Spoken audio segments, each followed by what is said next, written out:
La violencia de género está fuera de control en Puerto Rico, lo cual tiene a muchas personas pidiendo que se declare un estado de emergencia por violencia de género. Pero si tú eres como yo, no entiendes o no sabes muy bien lo que significa un estado de emergencia en el país. Por esa razón trajimos a Eva Prados a este episodio de Casi Casi AM para que nos explique exactamente qué significa un estado de emergencia por violencia de género, qué implica, qué cambios va a traer, qué estadísticas, qué métricas se van a utilizar para medir y saber qué está funcionando, lo que se está haciendo o que no está funcionando y que se tiene que cambiar. Esto es un tema bien serio, por eso traemos a alguien que realmente sabe del tema para que nos explique. Y aprovechamos y una vez hablamos de transparencia gubernamental y su demanda contra el Senado, la auditoría de la deuda, y también hablamos un poco de, el financiamiento de campaña. Y el Movimiento Victoria Ciudadana critica mucho el financiamiento de campañas de empresas y de contratistas que le dan dinero a los partidos tradicionales, pero ellos tienen al SPT financiando una campaña a favor de ellos. Y pues hablamos de cuál es la diferencia y quizás por qué lo que ellos están haciendo no es tan malo, o quién sabe si lo es, ¿sabes? Como que lo discutimos en este programa. Este es el primer episodio de Casi Casi AM. Yo soy Edgardo Vicentí. Arrancamos.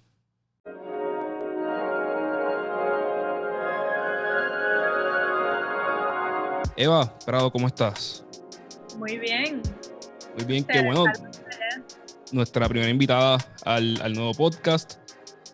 Muchas gracias por estar con nosotros. Por sacar el tiempo. De acuerdo, en este tiempo que debe estar sumamente ocupado. Yo no sé cómo ustedes bregan con esto, ¿sabes? Como que estar en tiempo de elecciones, yo no me puedo imaginar cómo es, porque estamos lanzando un podcast nuevo y a mí el tiempo no me da. Yo no quiero saber lo que es estar en el countdown para las elecciones. A mí, overall, el tiempo no me da para muchas cosas, pero a 15 días de las elecciones yo pensaría que ustedes apenas comen. Así mismo es, especialmente esa parte de uno decir, bueno, vamos a descansar, como todo el mundo me recomienda. Claro. Tienes tiempo para ti, tienes que descansar. Y yo, adiache, ¿qué es eso? Estás comiendo bien, durmiendo tus 7 horas. ¿7 qué? Sí, yo, ¿cómo? No, eso está un poquito complicado, poder hacer campaña, descansar y hacer todas las comidas al día, no, ¿verdad? No van de la mano. Que puedan balancearse. No, pero Eva, te vemos súper activa en la campaña. Has estado atendiendo temas que otros candidatos, inclusive tus contrincantes, no han estado atendiendo. Así que estamos bien emocionados de poder tocar estos temas contigo, sobre todo los dos temas que vamos a traer en el día de hoy, que son la ley de transparencia y la demanda que se le hizo a la legislatura. Y pues más adelante hablar de estado de emergencia y educación con perspectiva de género. Muy bien. Perfecto. Si quieres, ¿por dónde arrancamos, Marlene? Bueno, yo creo que lo primero que podemos traer es la ley de transparencia. Esta semana ya el Senado o el presidente del Senado contestó solicitando que se desestime la demanda. Así que si nos quieres hablar un poquito más de, primero, a raíz de qué surge la demanda, la ley de transparencia, ¿verdad? Que nos hable un poquito de la ley de transparencia y cómo surge la demanda. Y entonces, ¿dónde están ahora? Claro. Pues mira, yo te diría que en mi caso personal, mi interés en conocer un poco más sobre los salarios de los legisladores, pues viene en una coyuntura muy específica, ¿verdad? Que fue la erradicación de cargos criminales a 2 legisladores de la Cámara, María Dolores Charbonnier, por ejemplo, y que ambos casos tuvieran que ver con los salarios de los empleados. Entonces me surgió una curiosidad y yo, oye, pero ¿cómo es esto? Déjame conocer un poco cuáles son los salarios de los empleados en la Cámara. Y me encontré con la barrera de que esa información no estaba disponible. Entonces voy a la página del Senado y en la página del Senado, aunque bien había una lista, no salían los salarios. Entonces, pues yo inmediatamente hago una solicitud de información, como la ley de transparencia nos indica, que es que tú solicites, puede ser a través de correo electrónico o por carta, solicité no solo que me entregaran la información, sino que la publicaran en las páginas web como parte de un ejercicio de que el Estado le diera esa información a cualquier ciudadano o ciudadana que quisiera tener esa información. Pues me encontré primero que la Cámara cuestionó mi solicitud diciendo que era muy onerosa, muy abarcadora. Yo pedía 8 años de salarios porque quería también comparar entre 2 administraciones distintas. Y la Cámara, pues aunque me ofreció cierta información, que fue básicamente una lista también de los empleados, no me quiso dar los salarios. Al día de hoy todavía estamos en una negociación esperando que ellos publiquen esa información. En el caso del Senado nunca me contestó y entonces pues la misma ley de transparencia me permite ir al tribunal para que el tribunal entonces ordene que se publique esta información. Pues el Senado, ante mi solicitud, finalmente contesta, no a mí, al tribunal, diciendo que no, que se desestimara la demanda porque la información que yo estaba pidiendo era información confidencial. Entonces nos preguntamos, ¿cómo que información confidencial? Es que esto es información de los expedientes de personal y por tanto no puede publicarse, no puede divulgarse.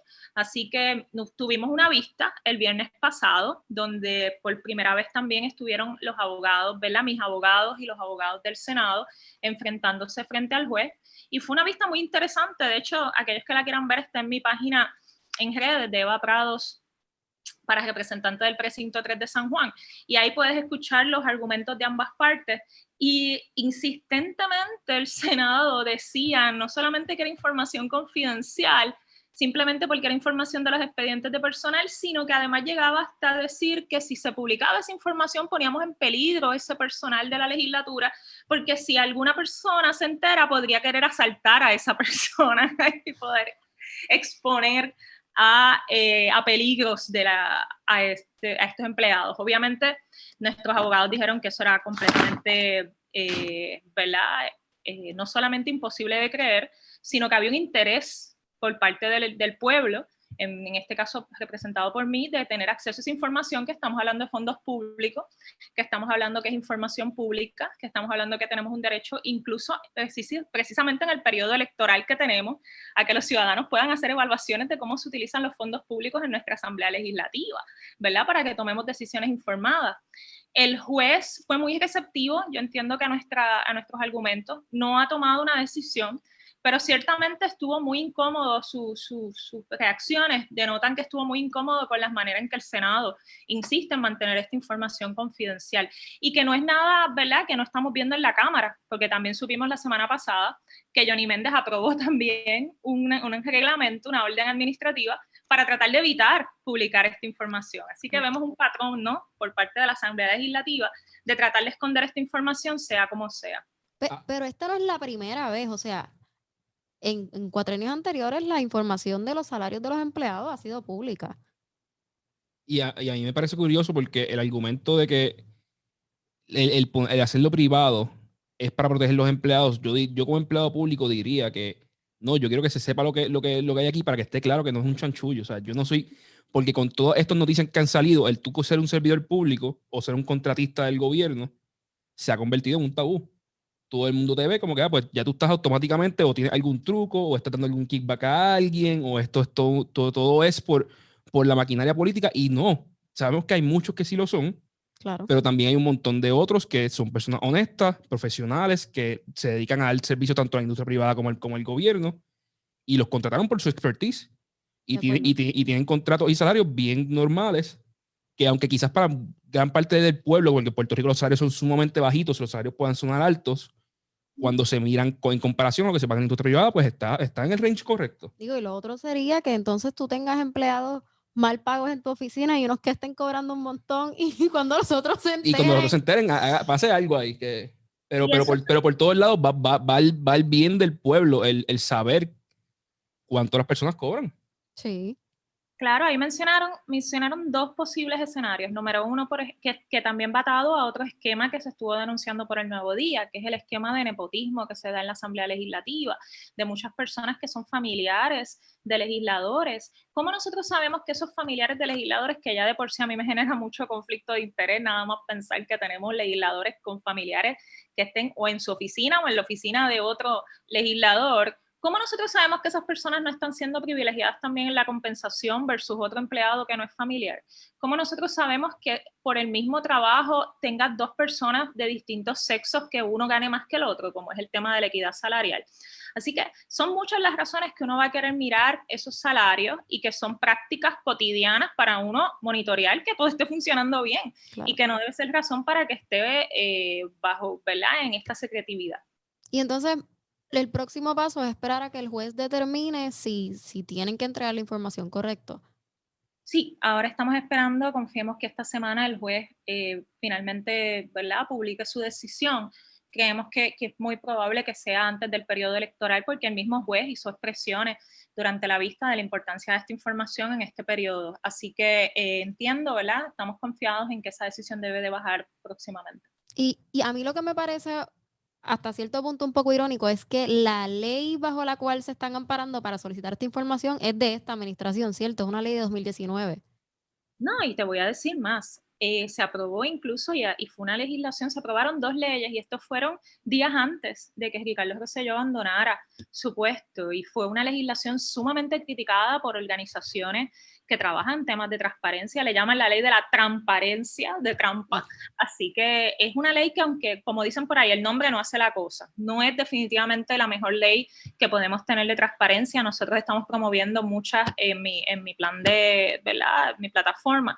Hemos ya presentado algunas propuestas de enmienda a la ley de transparencia, pero bien interesante es también la ley de datos abiertos, que es una ley que tiene algo que ver con este asunto, porque es la que le pone al gobierno a publicar voluntariamente estos datos, ¿verdad? Así que actualmente la ley de datos abiertos le pide a la rama ejecutiva que publique mucha de esta información que yo estoy solicitando, pero ellos cogieron y la Asamblea Legislativa se excluyó de la aplicación de la ley. Tú lees toda la ley y hay un artículo que parece que se metió en último minuto, donde el Ejecutivo tiene que publicar los salarios, tiene que publicar un montón de información, pero de repente ni a la Asamblea Legislativa, ni a los municipios, ni a la rama judicial le aplica la ley de datos abiertos.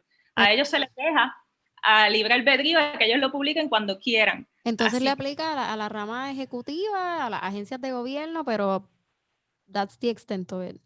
Claro, cuando tenemos un montón de esquemas de corrupción que se han salido a la luz en ambos, tanto en la Asamblea Legislativa como en los municipios. Bueno. Sí, yo lo encuentro totalmente absurdo. O sea, en este momento el que ellos puedan decir no voy a ser transparente cuando estamos teniendo tanto y tanto y tanto caso de corrupción por esto mismo, yo no lo encuentro viable. No sé cómo la gente... Eva, si no aprobaran la ley, o más bien el juez no fallara a favor de usted y de la demanda, ¿cuáles son los próximos pasos? O sea, ¿cómo podemos en la próxima administración, dentro del próximo gobierno, asegurarnos a que esto pase y sea transparente todo el tiempo, que podamos tener la información financiera de todo lo que está pasando en el gobierno? Pues esto tiene que ser un reclamo, y yo estoy convencida que es un reclamo de pueblo, ¿eh? Lo que pasa es que definitivamente tenemos que hacerlo ya un reclamo político de que todos y todas queramos un gobierno que sea verdaderamente transparente, no simplemente lo diga y lo palabree, sino que en su práctica lo haga. Y por eso yo pienso que es bien importante, ¿no?, que estemos teniendo estos debates en este momento, pero que también seamos, ¿verdad?, críticos en mirar si las propuestas de los distintos partidos van en esa dirección, porque ciertamente, como dice Marlene, ya nosotros estos 4 años ya pudimos evaluar a una administración y los candidatos que tienen para su Asamblea Legislativa no varían mucho, así que ya esta administración estaría manteniendo ese mismo status quo de secretividad, y deberíamos estar nosotros exigiendo que eso sea parte de las plataformas de todos los partidos, un gobierno abierto, verdaderamente transparente, y que ya hemos visto en la práctica que la legislación que han aprobado con mucho nombre, pero pocas nueces.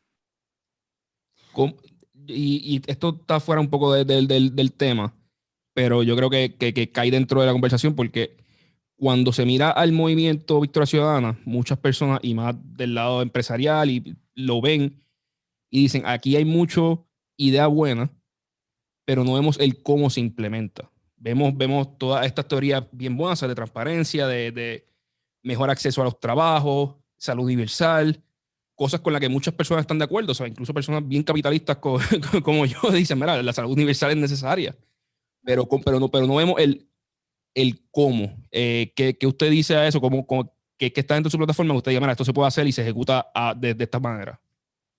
Bueno, ampliaste bastante los temas. En el caso, yo creo que si vamos para empezar con el tema de la transparencia y con el tema de la corrupción, yo creo que número 1, la voluntad política es bien importante. Nosotros hemos visto mucha legislación que se ha aprobado, pero no ha habido la voluntad política para implementarlo. Así que eso es bien importante, y por eso es bien que estemos, en el caso, nosotros hemos estado proponiendo medidas bien concretas con el tema de la corrupción, pero tampoco vamos a negarnos en que han existido medidas antes, pero la verdad es que también ha habido unos gobiernos que han demostrado no tener el compromiso de implementarlo, y lo vemos aquí con el tema de la transparencia. Si no nos comprometemos, y por eso es que yo también utilizo el tribunal para hacer presión a que esta política pública se implemente con todos sus defectos.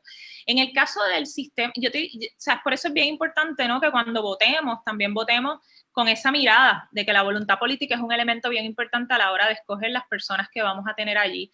Lo otro es lo que tiene que ver con el plan de salud, o lo que tiene que ver con el tema de desarrollo económico. Pues mira, también tenemos que ver los intereses involucrados a través de estos dos partidos que nos han estado gobernando. Yo ahora mismo, por ejemplo, les voy a ser súper honesta, yo estoy corriendo para el precinto 3 de San Juan. ¿Quién es el incumbente del precinto 3 de San Juan? Juan Oscar Morales, el que preside la Comisión de Salud. Cuando tú miras todos los donantes de Juan Oscar Morales, la mayor parte de ellos son del sector salud, farmacéutica, aseguradora. Cuando tú ves que hay un financiamiento también en términos de donativos a estas figuras, y no estoy especulando, literalmente tú miras y sabes que es la misma figura que está en la Comisión de Salud, y sabes que es la misma figura que se supone que implemente las políticas públicas para mejorar nuestro acceso a la salud, pues sabes que ahí tienes un problema, porque no está pasando, y lo vemos en que no se ha aprobado ninguna legislación en esa dirección, en que sus investigaciones han sido para cosas muy puntuales y no para atender los problemas de acceso que tenemos. Así que yo te diría que sí hay maneras de atender estos problemas. Yo creo que sí hay maneras de llegar a un sistema de salud universal. Incluso hay estudios muy buenos que se han comisionado donde te dicen que el sistema de salud actual nos cuesta más que un sistema de salud universal. Imagínate eso, estamos hablando de que nos cuesta más el sistema actual con todas las aseguradoras que tenemos y cómo funciona, a lo que sería uno de acceso total. Así que yo creo que los datos están, las estrategias están, lo que falta es la voluntad política para implementarlas. Dentro de eso mismo, y de la manera más respetuosa, porque su contrincante pues lo fondean las farmacéuticas y el área de salud. Al movimiento pues hay el funder principal, o las personas que están corriendo muchos de sus anuncios pasó algo ahí con audio, disculpen. Es un grupo que es unionado, o sea, un grupo de uniones. No pasaría lo mismo, o sea, ¿cómo lo separamos? Porque decir que vamos a sacar todo el dinero a la política, yo creo que es irreal. Claramente, ¿sabes? Yo no veo nada malo con que las uniones apoyen a la Victoria Ciudadana, pero ¿cómo separamos? Porque al igual que él tiene un conflicto de intereses, pues ustedes podrían tener algo similar, o ciertos intereses que estén empujando y diciendo, mira, yo los ayudo a ustedes, ahora ayúdenme a mí. Sí, y te puse un ejemplo. En el caso de las aseguradoras, esos son un interés particular que se enfrenta a lo que es el sistema de salud universal. Si nosotros estamos hablando de las uniones, pues las uniones habríamos que primero identificar qué es lo que ellos están frenando. A mí, por ejemplo, en el caso del Sindicato Puertorriqueño de Trabajadores, literalmente está apoyándome a través de una campaña no coordinada. Pero ¿qué es lo que ellos nos han pedido de compromisos? Y lo hemos hecho públicos también. Bueno, que defendamos los derechos de los trabajadores, que revisemos la reforma laboral. Son valores e intereses colectivos que yo sí me estoy comprometiendo, y ellos están apoyando a que yo llegue a esa asamblea legislativa para defender esos intereses. Yo en ese sentido creo que ahí como ciudadanos y en una democracia, eso es lo que debemos de mirar, ¿verdad? ¿Cuáles son los intereses que queremos que lleguen allí? Y en mi caso, esos son los compromisos que me están haciendo, ¿verdad? Y en los cuales yo creo. Yo soy hija de sindicalistas, así que no tengo problema con defender esos intereses en la Asamblea Legislativa. Pero me mencionaste otro muy distinto, y es que tú crees en un sistema de salud donde haya mayor acceso. Y los actores que están impidiendo ese acceso son las aseguradoras, y ahí esos están invirtiendo en otros candidatos. Habría que ver cuáles son, ¿verdad?, los valores que tú quieres que lleguen a esa Asamblea Legislativa. Y yo creo que Eva dijo algo que se me quedó en la cabeza ahora, el compromiso que ellos han hecho con ciertos grupos, ¿verdad? Sí, y no ha sido público, o sea, el sindicato... Que es por donde yo voy. Sí. Todo el mundo tiene compromiso, o sea, todo grupo político y toda persona que aspire a un puesto electo tiene que levantar dinero, tiene unos ideales por los cuales va a luchar, que con los cuales están con más afinidad que con otros, o sea, eso está claro. Yo creo que es parte en eso, vamos a hacerlo público, vamos a dejarlo claro, o sea, mira, mis grupos que yo quiero ayudar son estos y de esta manera. Y yo creo que esa es la parte importante, o sea, Victoria Ciudadana, ¿verdad? Con sus luces y sus sombras han hecho público su compromiso con la clase trabajadora, con eliminar la reforma laboral, con la clase pensionada, o sea, los pensionados del país están en campaña y ellos, muchos de esos grupos no tienen el dinero para fondear una campaña, pero ellos han hecho el compromiso público desde ahora. Y no es lo mismo con otros candidatos, quizás en el caso de Juan Oscar Morales, yo no tendría que, la verdad que ahí tendría que hacer el research, pero yo no creo que él ha hecho un compromiso No, de no, antemano en la campaña con nadie. de acuerdo, yo realmente no sé quién es él, tendría que hacer mucho research de él. Y lo mismo, o sea, yo no veo mal que una farmacéutica entre y apoye un candidato que entre y apoye iniciativas, porque Pharma es el biggest employer de todo Puerto Rico. Emplean 65,000 personas, digo 70,000 personas a más de 65,000 pesos promedio de salario. Yo creo que es un grupo importante que debe ser escuchado. Igualmente creo que las uniones son grupos importantes que deben ser escuchados. Lo que me gustaría es ver más transparencia como esta, ¿sabes? Más dejarlo claro y decir, mira, este grupo me apoya, yo los apoyo a ellos por X, Y, Z, y tener una discusión abierta. Sí, continúa, Eva, disculpa. No, no, totalmente de acuerdo. Eso es lo que debe de ser, que todo el mundo sepa, ¿verdad?, cuáles son los intereses o por lo menos los asuntos que irían a llevar a la Asamblea Legislativa, claro, tomando en consideración el proceso democrático, pero totalmente de acuerdo. Sí, y aprovechando que estamos hablando de, ¿verdad?, de los contrincantes de Eva, Juan Oscar Morales, creo que el del Partido Popular se llama José Ortiz. Pepe Ortiz. Pepe Ortiz. Pues hay un tema que Carlos sabe que yo lo tengo bien pegado al corazón, que es obviamente la perspectiva de género y ahora en la situación del estado de emergencia, la declaración de estado de emergencia que se le ha solicitado a la gobernadora ya, bueno, desde el 2019, 2018. Sí. Y estaba buscando, porque me consta que Eva ha sido muy activa con el tema y ha estado al frente de todas las protestas y de los reclamos. Pero el actual representante ha hecho algún statement sobre esta situación. No, para nada, para nada. Y la verdad que no me sorprende en términos de sus expresiones con estos y muchos temas actualmente del precinto 3 de San Juan, porque esto es un asunto, de hecho, hoy nada más nos levantamos con el asesinato bastante terrible de una mujer justo en el medio del precinto 3. Así que ninguna expresión ha hecho el incumbente alrededor de estos temas.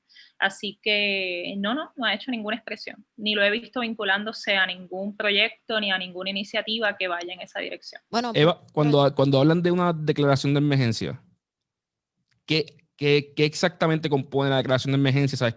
¿Qué significa? Para aquellos de nosotros que pues, no estamos sumamente inmersos en el tema y que sí apoyamos, ¿sabes?, estos movimientos y queremos que debe pasar algo, pero pues no somos expertos en el tema. Claro, pues mira, es desde algo muy simbólico, que es ese reconocimiento por parte del Estado, del gobierno, de que existe una situación, ¿verdad?, bastante seria, bastante grave, y que tienes que entonces activar a que todas las agencias y todos los distintos brazos que tú tengas para atender distintos asuntos paren un momento a mirar cómo entonces vamos a enfrentar esta situación, como es lo que pasa con cualquier situación de emergencia de otro tipo. Pero además esto significa asignar recursos, asignar fondos, porque sabes que tienes que enfrentar una situación que supera lo que tú tenías planificado para ese periodo, pero que a su vez tiene que atenderse con la seriedad y con la prioridad que actualmente no se está atendiendo. Cuando tú tienes que enfrentar un sistema de justicia, en mi caso yo soy abogada de víctimas de violencia doméstica, a mí para colmo me ha tocado vivir el proceso judicial y eso con una ley 54 que yo no la cambiaría ni un ápice a la ley 54. ¿eh? Yo creo que nosotros tenemos un marco legal robusto y suficiente para poder atender esta situación. Pero cuando tú te notas que la implementación, tú tienes un policía de cuartel que todavía no ve esto ni siquiera con la seriedad, muchas veces piensa que la persona está exagerando, los prejuicios que uno nota en la manera todavía en que la policía maneja estos casos. La manera en que los jueces todavía están atendiendo estos casos, porque aunque tenemos salas especializadas, muchas veces te toca en cualquier sala, no necesariamente las salas especializadas están abiertas todo el tiempo. Cuando tú ves la manera en que la oficina de la Procuradora de las Mujeres, que gracias, tampoco se ha expresado hoy sobre el asesinato de esta mujer esta mañana, tú te das cuenta que ni las agencias que están obligadas a atender esto por la naturaleza de sus funciones, están respondiendo como tienen que responder, pues aquí aquí se le está pidiendo a la gobernadora en este caso que siente a todos sus jefes de agencia y le diga, yo necesito que ustedes atiendan esto con una seriedad, empezar con los adiestramientos, pero a su vez también asignar, como ya les mencioné, los recursos económicos para poder, si hay que poner más policías en la calle para atender los casos de violencia doméstica, se ponen más policías en la calle. Si necesitamos asignar más fiscales, se asignan más fiscales. Pero todo eso ahora mismo, cuando tú lo ves en la calle, yo incluso trabajé en una línea de víctimas de violencia doméstica y cuando tú llamabas para que te mandaran una patrulla, te decían, no tenemos ahora una patrulla. Y cosas de ese tipo es lo que al final termina provocando que estas mujeres, en el caso de las secuestradas, el último caso de secuestro y asesinato, se tardaron 8 días en empezar el proceso de investigación. Así que no se está tomando con la seriedad, no se están asignando los recursos que se necesitan.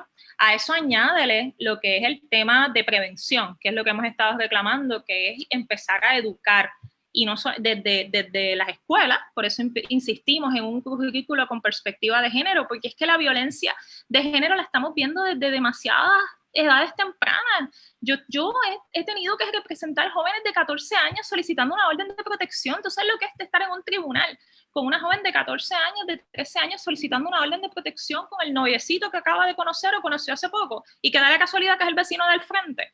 Así que nosotros tenemos que trabajar con este tema desde temprano para la prevención, porque yo no creo que nosotros podamos seguir aguantando no solamente que mujeres sigan muriendo en manos de su pareja, sino todo el proceso judicial que vive la familia, sino que también la mayor parte de los perpetradores o los asesinos o los agresores terminan suicidándose. Tenemos todo un esquema aquí de salud pública también involucrado, terrible, y yo creo que las agencias tienen que definitivamente asumir con mucha seriedad, que incluye pues protocolo, todo un esquema para responder de la manera más acelerada posible. Y actualmente eso no está ocurriendo. Otro aspecto para mí bien importante es una campaña educativa a la comunidad. Yo me la paso también metida en las comunidades y las comunidades no saben qué hacer si tienen una situación de violencia de género en sus comunidades, que no saben qué hacer cuando le empiezan a gritar a una mujer en la calle o a una persona lesbiana, una persona trans en la calle, qué hacer ante una situación como esa. Esas son otras cosas que hay que actuar.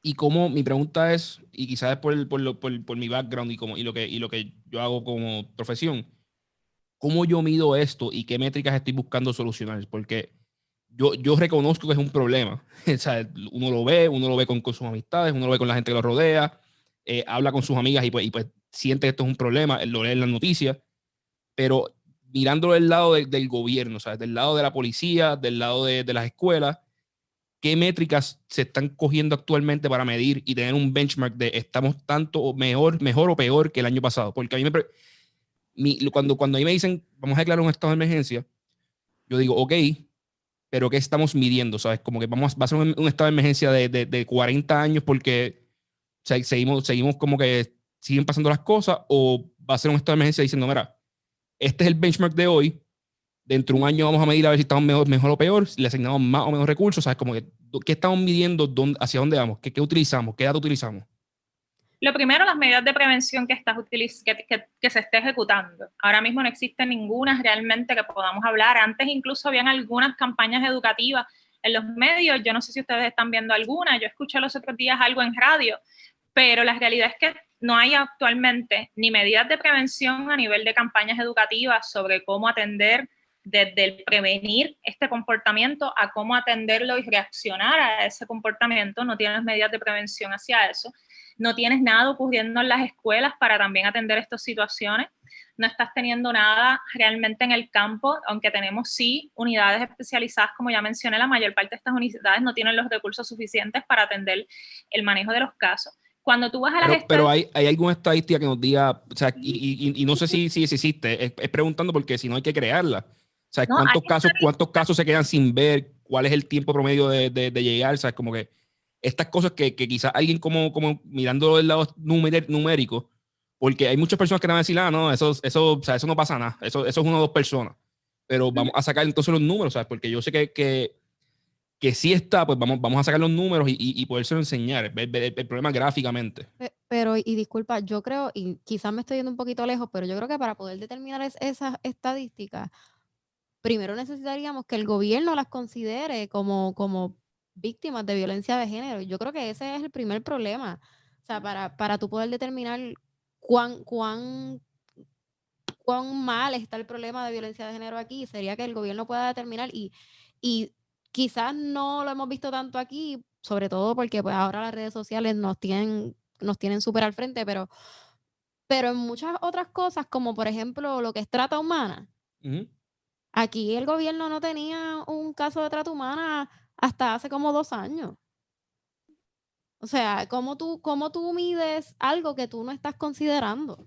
Y por ahí voy, o sea, precisamente eso, porque yo creo que sería que verlo una vez a la semana, una vez al mes o una vez cada 3 días, como parece que está pasando ahora mismo. No recuerdo si era de trata humana, el caso era de esclavitud, era la muchacha que estaba encerrada en su casa, Cataño, que él la quemaba con una espátula. Era un caso ¿Serio? súper horrible y creo que fue el primer caso o sea, no recuerdo cuál fue el delito, pero fue el primer caso en Forever.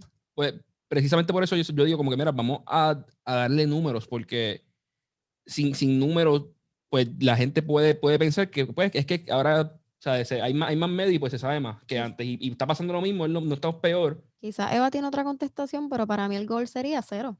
Ah, no, 0. ok, cool. O sea, y totalmente de acuerdo. Pero ¿dónde lo mido? O sea, ¿dónde lo mido? Para poder probar, porque si yo quiero saber si esta medida de educación está teniendo efecto, o sea, y lanzando campaña en redes sociales y en televisión, ¿está teniendo efecto o no está teniendo efecto? La única forma que sé es midiendo datos. O sea, pues mira, redujo este tipo de violencia en 10%.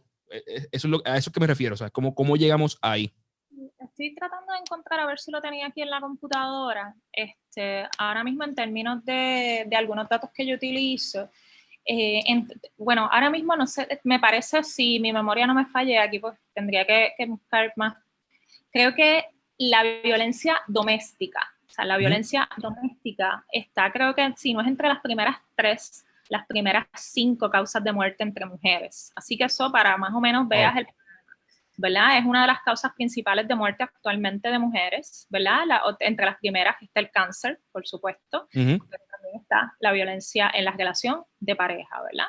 En el caso de problemas con la manera en que está reaccionando el sistema de justicia, es que tú tienes una cantidad, por ejemplo, ahora la cantidad de órdenes de protección que se solicitan versus la cantidad de solicitudes que se expiden, como quiera estábamos hablando, creo que, y de nuevo, que la gente del CPI de Chequeo a Datos no me utilice esta cita porque no estoy aquí con mis estadísticas, pero sé que también la cantidad de órdenes de protección que finalmente se expiden es bien bajita. Pero el número más aterrador que yo estuve revisando es que del 100% de los casos que se radican criminalmente, yo creo que no llegan a convicción ni un 10%. Ni un 10%. O sea, es que realmente el sistema no está fallando en todos los puntos, de prevención hasta después de... Y esos son los casos que finalmente llegan hasta las autoridades, porque yo como persona que ha atendido a víctimas te puedo hablar de muchas que no quieren solicitar órdenes de protección porque no quieren entrar al proceso judicial, muchas que no quieren radicar cargos criminales porque no quieren meterlo preso o meterla presa, porque esto se da también en parejas de un mismo sexo. Entonces, estamos hablando de que los números que tenemos no son números que puedan demostrar a total rasgo, ¿verdad? El problema de violencia doméstica y violencia de género. Esto sin entrar a lo que es agresión sexual, que eso sí está muy por debajo. La cantidad de casos, eso sí que las estadísticas son contundentes, de que la gente no está reportando los casos de agresión sexual y no es para menos. Si ni siquiera los rape kits los están evaluando, el proceso judicial ahora mismo no existe un protocolo para atender estos casos a nivel judicial. Y tú tienes que ir a un tribunal, a sentarte en una silla, a hablar lo que es un proceso de una agresión sexual.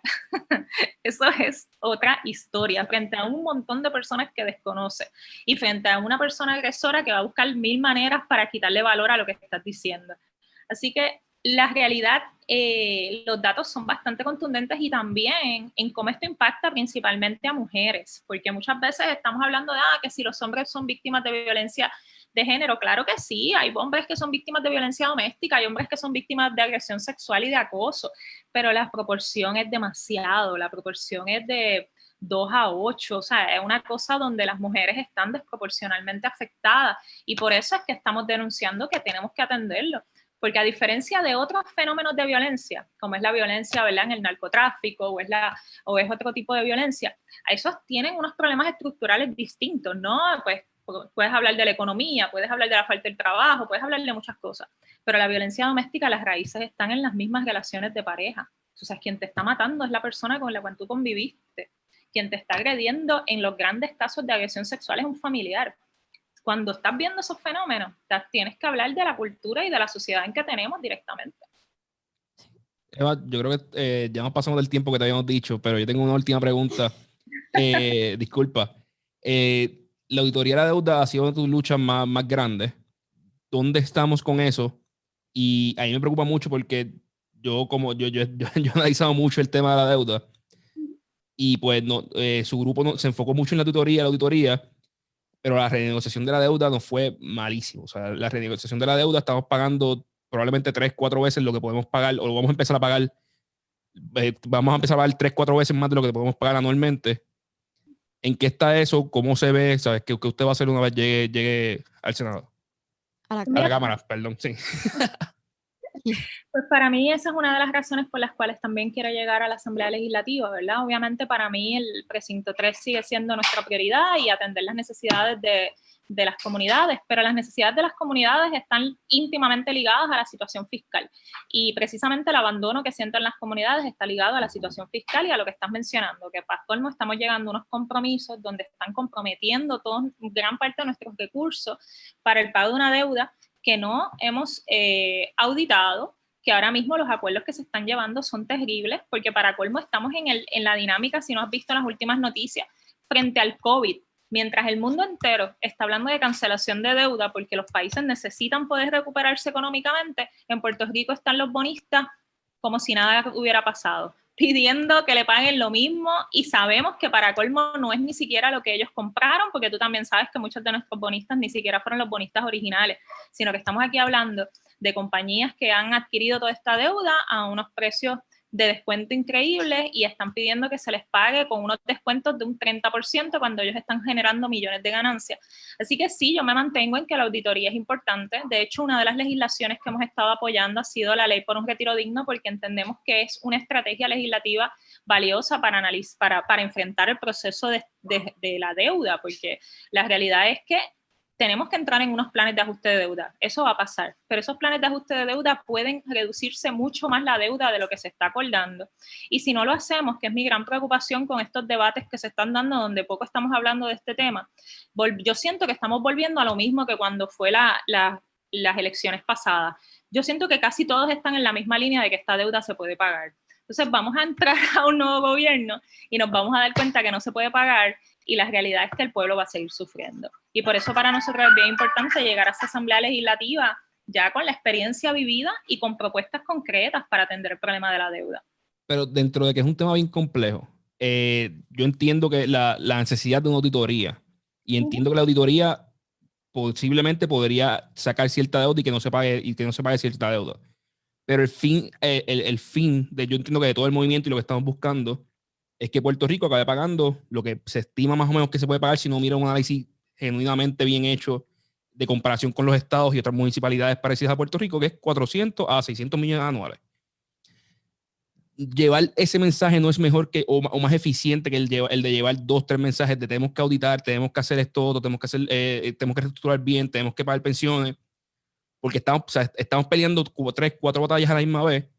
Y yo creo que si vamos a la calle ahora mismo, todo el mundo entiende el de la reestructuración, digo, el de la auditoría, pero nadie entiende el de la reestructuración.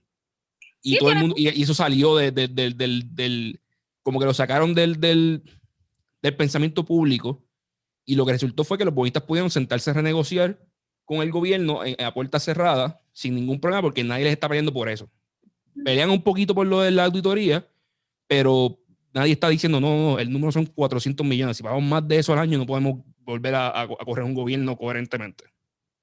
Claro, y definitivamente un pago sostenible ahora mismo probablemente también es un tema complejo para la gente. Yo creo que no es tan sencillo tampoco que la gente apalabre por qué 400 millones, por qué no 2 millones, porque, o sea, la realidad es que apalabrarlo para la gente es muy difícil. En el caso de la auditoría, fue una estrategia que caló, porque también era una estrategia de más transparencia, de más acceso a información, que la gente entendiera lo que significaba el proceso de la deuda, y todavía sigue siendo un elemento bien importante.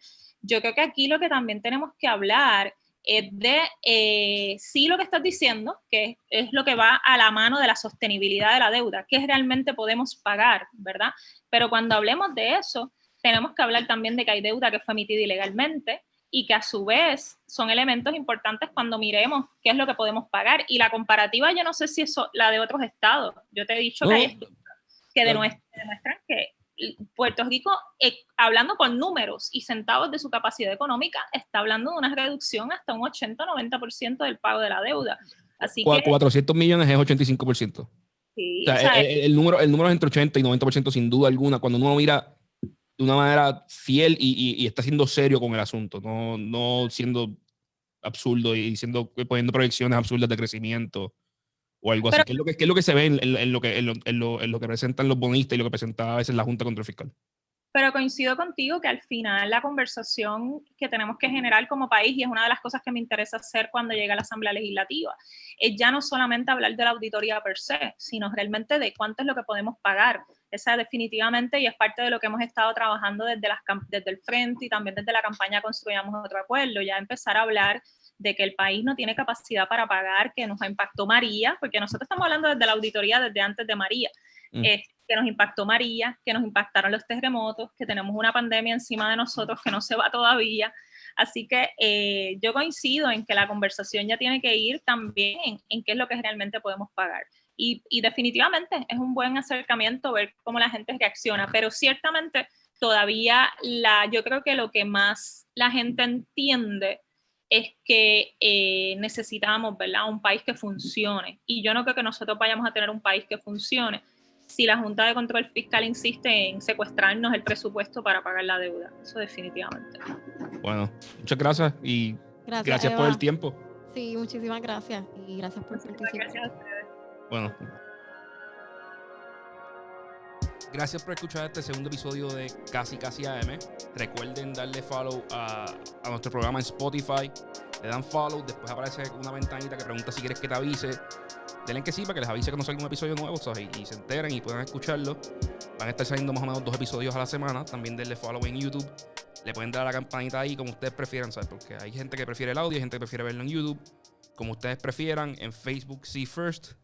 Muchas gracias. Nos vemos esta próxima semana.